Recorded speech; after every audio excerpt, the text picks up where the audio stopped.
I never thought buying my own house would become the ultimate revenge weapon against my mother-in-law.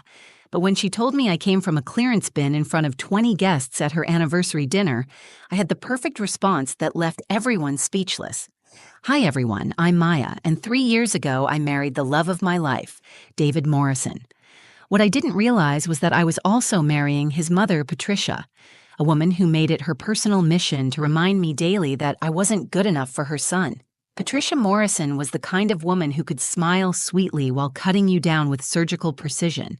She had this way of making her cruelest comments sound like helpful advice, and she'd been perfecting this art for 55 years. Then there was Linda Hawthorne, Patricia's best friend and partner in crime. Linda worked as a real estate agent, which made her feel like an expert on everyone's living situation and financial status. She had this habit of showing up to family gatherings with the latest neighborhood gossip and a talent for making backhanded compliments sound like genuine concern. My husband David, bless his heart, was caught in the middle of it all. He's a software engineer with a heart of gold. But when it came to standing up to his mother, he turned into a deer in headlights. He loved me. I knew that, but he also loved his parents, and somehow he convinced himself that keeping the peace meant letting his mother walk all over his wife. For 3 years, I endured Patricia's comments about my clothes, my job, my family background, and basically everything about my existence. She had this way of making me feel like I was lucky to be tolerated in their family, like I should be grateful that her precious son chose someone like me. Every family dinner was a masterclass in passive aggression, and I was always the target. But here's what Patricia didn't know. What none of them knew was that while she was busy looking down on me for my supposedly inferior background, I had been quietly building something incredible. I had been making moves, saving money, investing smart, and working my way up in my marketing career. I wasn't just surviving in their world of judgment and criticism, I was thriving beyond anything they could imagine. And on the night of Patricia's 30th wedding anniversary, when she decided to humiliate me in front of 20 guests by telling me I was nothing without her son and looked like I came from a clearance bin, I finally had the chance to show her exactly who she was dealing with. What happened next changed everything, and I mean everything, about how this family saw me. The look on her face when I delivered my response was worth every single insult I had endured over the past 3 years. But I'm getting ahead of myself.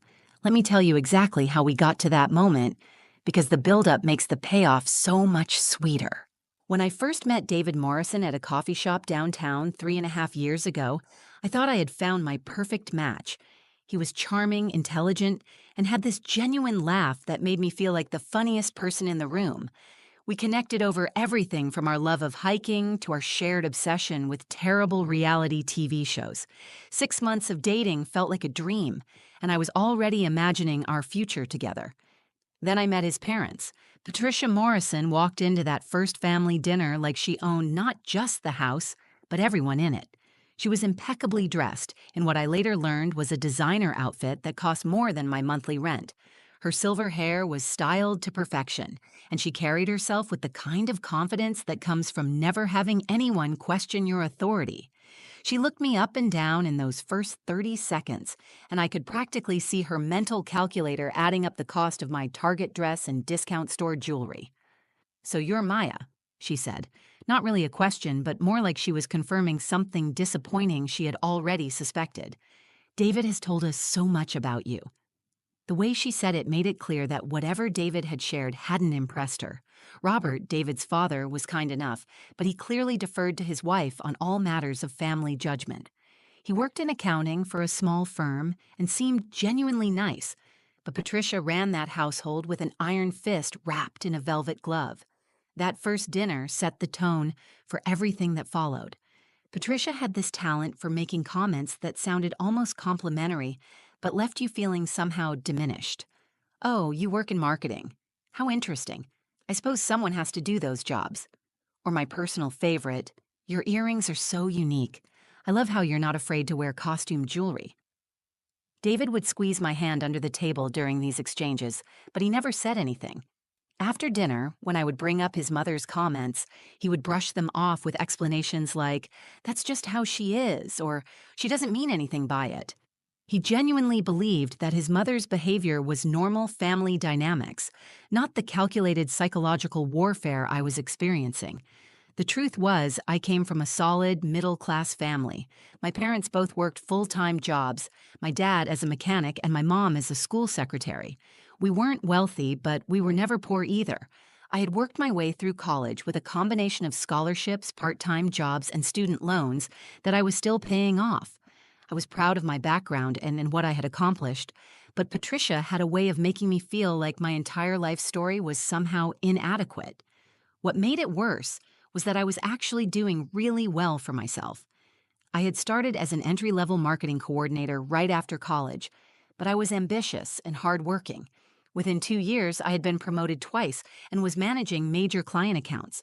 I was making decent money, enough to afford my own apartment and car, and I had even started investing in the stock market after doing extensive research. But Patricia didn't see any of that. She saw a girl from a working-class family who wore clothes from department stores instead of boutiques.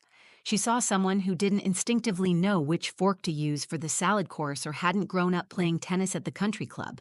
In her mind, I was an outsider who had somehow tricked her son into falling in love with me. The worst part was watching David navigate the situation. He loved his mother and he loved me, but he seemed incapable of understanding that those two loves were coming into direct conflict. When Patricia would make her cutting remarks, David would either miss them entirely or pretend they hadn't happened. He had grown up with her passive-aggressive communication style, so to him, it probably seemed normal. After we got engaged, Patricia's comments became more frequent and more pointed. She would ask about our wedding plans and then suggest cost-effective alternatives when I mentioned venues or ideas.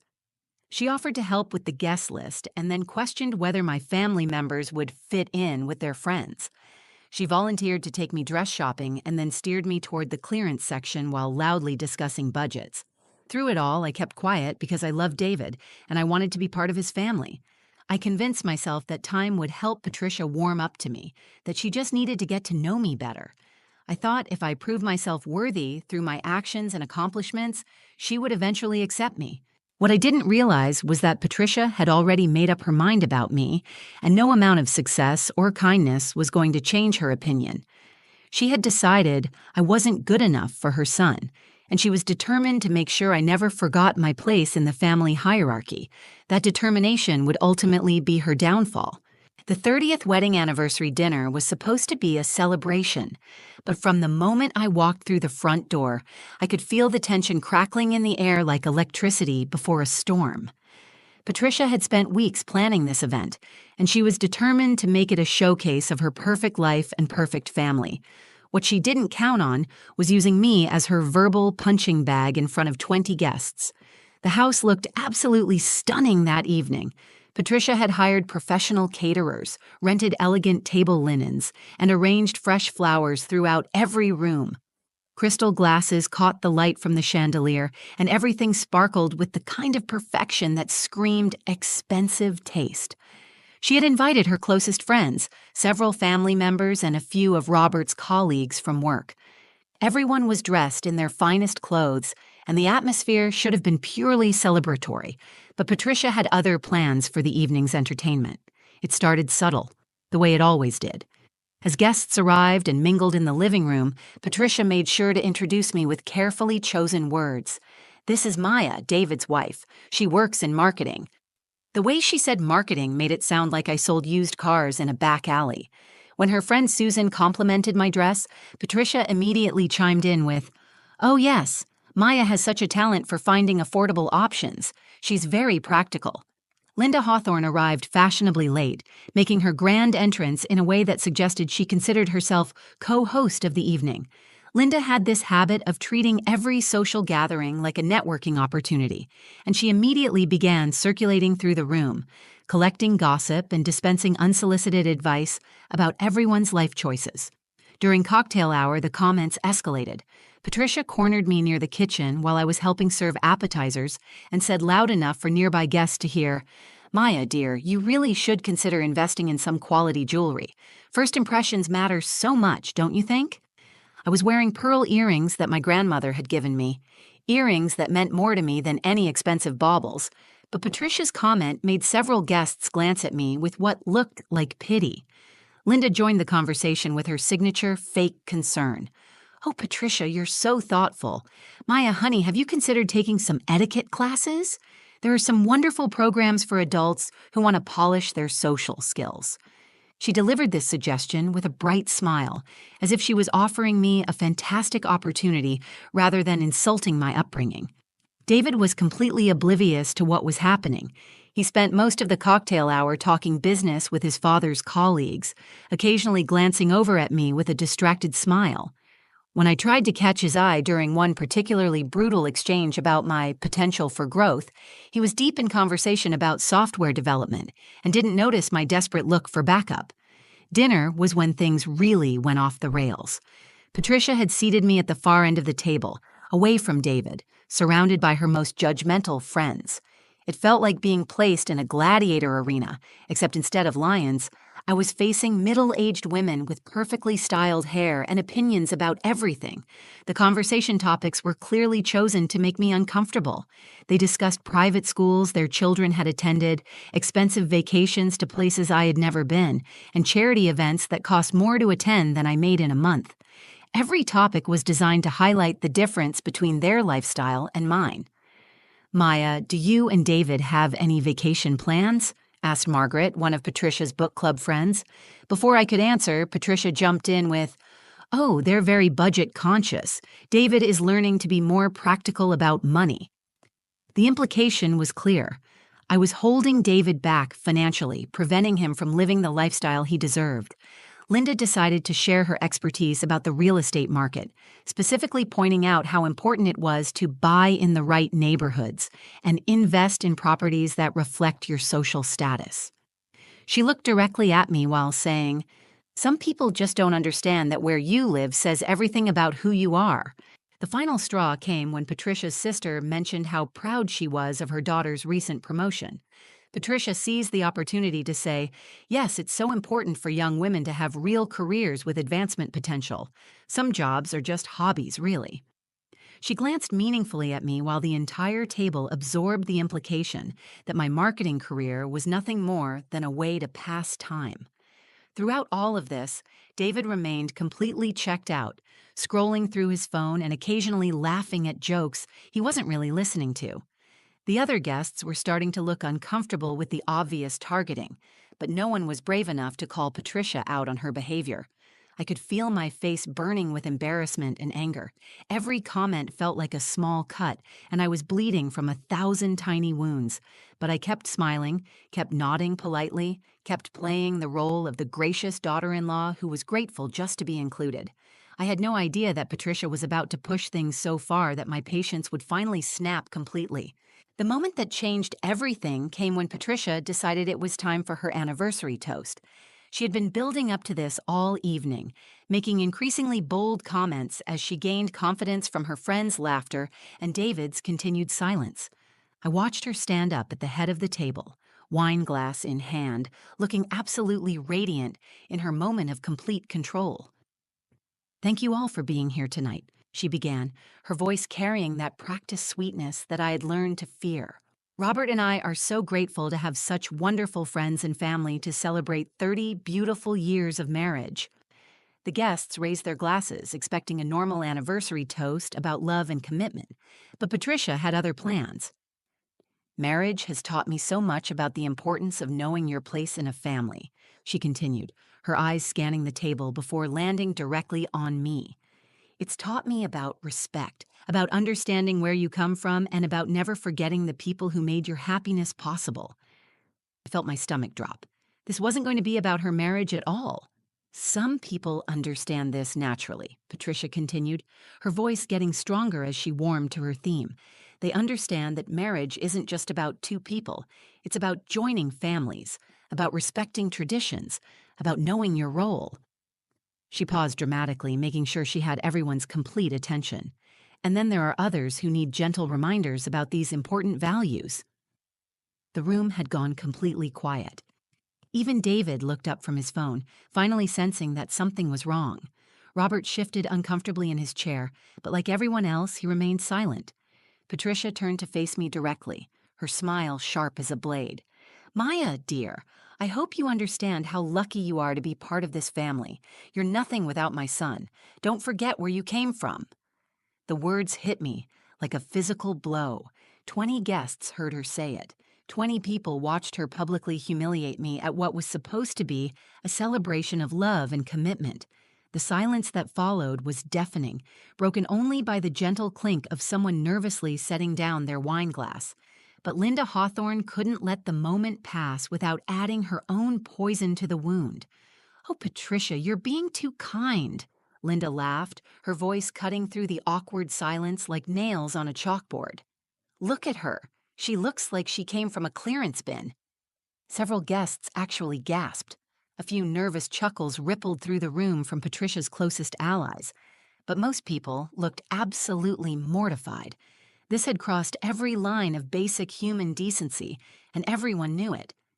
I sat there for exactly 3 seconds, feeling the familiar wash of humiliation that I had experienced so many times before. My face burned with embarrassment, my hands trembled slightly, and for a moment I felt like that insecure girl who had walked into her first family dinner 3 years ago. But then something shifted inside me, something that had been building for months without me fully realizing it. I thought about the property tax bill I had paid just last week. I thought about the mortgage payment that automatically came out of my checking account every month. I thought about the homeowner's insurance policy that listed me as the sole owner of the house we were all sitting in. I thought about Patricia holding court in what she believed was her own home, surrounded by her friends, publicly destroying me while standing in a house that I owned, that I had saved, that I had been secretly paying for while she treated me like garbage. The irony was so perfect it almost made me laugh. I realized in that moment that I held all the power in this room, and Patricia had absolutely no idea.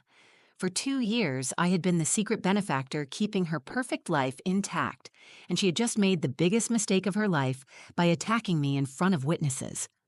David finally spoke up, but it was too little, too late. "Mom, that was completely inappropriate," he said weakly, but his words carried no real authority. He looked embarrassed and angry, but still seemed more concerned about avoiding conflict than defending his wife. I stood up slowly, feeling calmer than I had felt in months. Every eye in the room was on me, waiting to see how I would react to such a devastating public attack. Some guests looked sympathetic, others appeared curious about the drama, and a few seemed to be enjoying the spectacle. Patricia smiled triumphantly, clearly believing she had just delivered a knockout blow that would put me in my place permanently.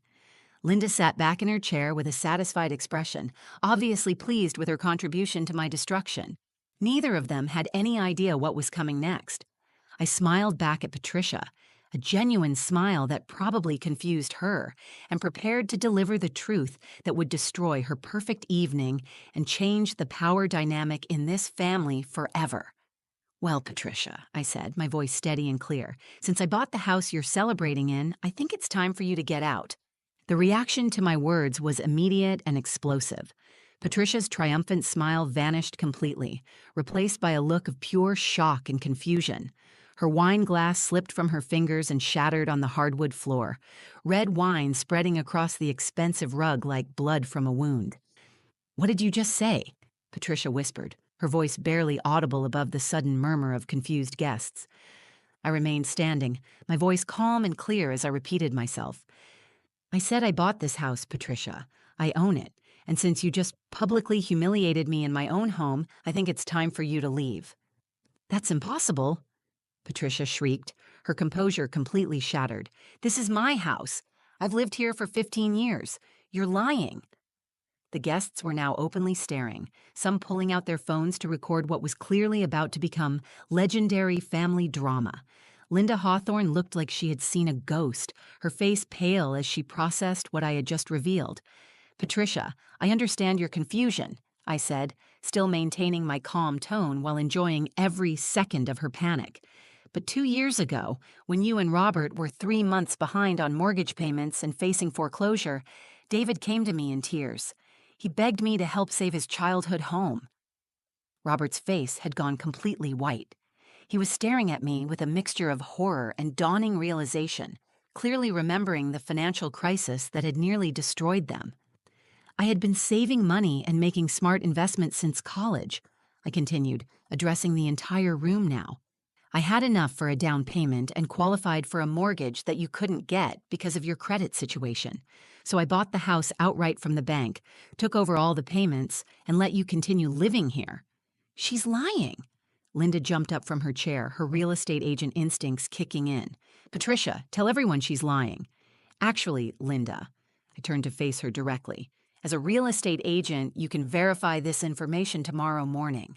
Property records are public. Maya Chen, sole owner, purchased 2 years ago for $420,000. The number hit the room like a bomb. Several guests gasped, clearly impressed by the amount. Patricia looked like she might faint, gripping the edge of the table for support. David! Patricia turned to her son with desperation in her voice. Tell them this isn't true. Tell them she's making this up. All eyes turned to David, who looked absolutely miserable. He ran his hands through his hair and took a deep breath before speaking. Mom, it's true. Maya saved our house. She's been paying the mortgage, the property taxes, the insurance, everything. I asked her to keep it quiet because I knew you'd be humiliated if people found out. The confession hit Patricia like a physical blow. She sank back into her chair, her perfect anniversary celebration crumbling around her. But I don't understand, Margaret, one of the guests spoke up hesitantly. If Maya owns the house, why didn't anyone know?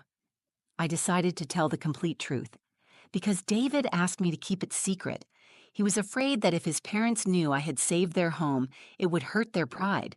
So for 2 years, I've been paying a $1,500 mortgage payment, $1,200 in annual property taxes, and $800 in homeowner's insurance, all while listening to Patricia tell me I'm not good enough for her son. The math was staggering. Linda, despite her obvious discomfort, couldn't help but calculate the numbers.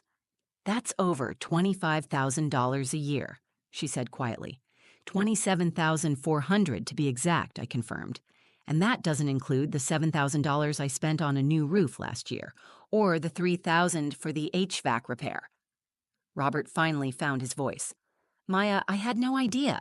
I thought David was helping us with some payments, but I never knew the extent of it. I'm so sorry. Patricia was crying now, mascara running down her cheeks as the full weight of her situation hit her. But why? Why would you do this for us? Because I love your son, I said simply, and because I thought that if I proved myself through my actions, you might eventually accept me. I thought if I showed you how much I cared about this family, you'd stop treating me like an outsider. The room was completely silent except for Patricia's quiet sobs. The guests looked stunned, processing the complete reversal of everything they thought they knew about the family dynamics. So when you tell me I'm nothing without your son, I continued, when you say I look like I came from a clearance bin, you're insulting the person who has been keeping this perfect life of yours intact. Every dinner party you've hosted, every holiday celebration, every moment of comfort you've enjoyed in this house has been possible because of my generosity. Patricia looked up at me with tears streaming down her face, finally understanding the magnitude of her mistake. The silence that followed my revelation lasted for what felt like an eternity. Patricia sat frozen in her chair, tears streaming down her face as the full weight of her humiliation settled over the room. 20 guests had just witnessed the complete destruction of her carefully constructed image, and there was no coming back from this moment. Linda Hawthorne was the first to break. As a real estate agent, she understood exactly what had just happened, and her face had gone from pale to green. Patricia, I think we should go, she whispered, gathering her purse with shaking hands. This is a family matter. But I wasn't finished yet. Actually, Linda, before you leave, I want to address your comment about me looking like I came from a clearance bin. I turned to face her directly, my voice steady but firm. The dress I'm wearing tonight cost $60 from Nordstrom Rack. The house you're sitting in cost me $420,000. I think that says something about the difference between style and substance, don't you? Linda couldn't get out of there fast enough. She mumbled something about an early morning appointment and practically ran for the door, followed by several other guests who clearly wanted no part of the family drama that was about to explode. But the core group remained: Patricia, Robert, David, and a few close family members who were too stunned to move. The anniversary celebration had officially become a reckoning. Robert was the first to find his voice. "Maya, I owe you an apology that I don't even know how to begin. I had no idea you were carrying this burden, and I had no idea my wife was treating you so badly." He looked at Patricia with a mixture of disappointment and anger. "Patricia, how could you do this? How could you treat the person who saved our home like this?" Patricia was still crying, but now she was trying to speak through her tears. "I didn't know," she kept repeating. "I didn't know she was helping us. I thought she was just some girl who got lucky with David." "That's exactly the problem, Mom," David finally spoke up, his voice stronger than I had ever heard it. "You never bothered to get to know Maya. You decided from day one that she wasn't good enough, and you spent 3 years trying to prove it instead of trying to build a relationship with her." I could see David's anger building as he processed everything that had just happened. "Maya asked me months ago why I never stood up to you, and I kept making excuses. I told myself you didn't mean the things you said, that it was just your way. But tonight you crossed every line, and you did it in front of our friends and family." Patricia looked up at her son with desperate eyes. "David, please, I can change. I can do better." "It's not me you need to convince, Mom. It's Maya. And honestly, after what you just put her through, I wouldn't blame her if she never wanted to see you again." The room turned to look at me, waiting to see what I would do next. I had all the power now, and everyone knew it. I could throw them out of the house. I could demand they leave our lives forever. I could make them pay for every insult and humiliation they had put me through. But as I looked at Patricia, broken and crying in her chair, I realized that revenge wasn't what I wanted. What I wanted was respect, and I had just gotten it in the most dramatic way possible. "Patricia," I said, sitting back down at the table, "I'm not going to kick you out of your home. This house means something to you and Robert, and despite everything, it means something to me, too, because it's David's childhood home." Patricia looked up at me with hope and confusion. "But things are going to change," I continued. "If you want to continue living here, you're going to treat me with the respect I deserve. No more comments about my clothes, my job, my family, or my background. No more passive-aggressive remarks disguised as helpful advice, and no more public humiliation." I looked around the table at the remaining guests. "I want everyone here to understand something. I didn't reveal this information to hurt anyone or to show off. I revealed it because I was pushed too far by someone who thought she could humiliate me without consequences." Patricia nodded frantically. Yes, of course. Maya, I'm so sorry. I had no idea how wrong I was about everything." The evening ended with Patricia issuing a formal apology to me in front of the remaining guests. She acknowledged my generosity, admitted her mistakes, and promised to do better. It wasn't perfect, and I knew it would take time to rebuild trust, but it was a start. David and I drove home in silence, both processing what had just happened. Finally, he spoke. "I'm proud of you for standing up for yourself. I should have done it years ago." "Yes, you should have," I agreed. "But we can't change the past. We can only move forward." The next morning, Linda called Patricia to verify the property records, just as I knew she would. Within a week, the story had spread through their entire social circle, but instead of being embarrassed, I found that people respected me more. I had shown strength, generosity, and grace under pressure. Patricia kept her word. She treats me with genuine respect now, and our relationship, while not perfect, is built on honesty instead of pretense. She introduces me to her friends as our wonderful daughter-in-law Maya, who has been such a blessing to our family. Looking back, I learned that sometimes keeping the peace isn't worth sacrificing your dignity. Sometimes you have to be willing to disrupt the status quo to get the respect you deserve. And sometimes the truth, delivered at exactly the right moment, is the most powerful weapon you have. The best part? Every month when I pay that mortgage, I smile knowing that I'm not just paying for a house. I'm paying for the peace of mind that comes with never having to tolerate disrespect again. If this story resonated with you, please hit that like button and share it with someone who needs to hear it. Have you ever had to stand up to a family member who didn't respect you? Let me know in the comments below, and don't forget to subscribe to the channel for more real stories about finding your voice and claiming your power.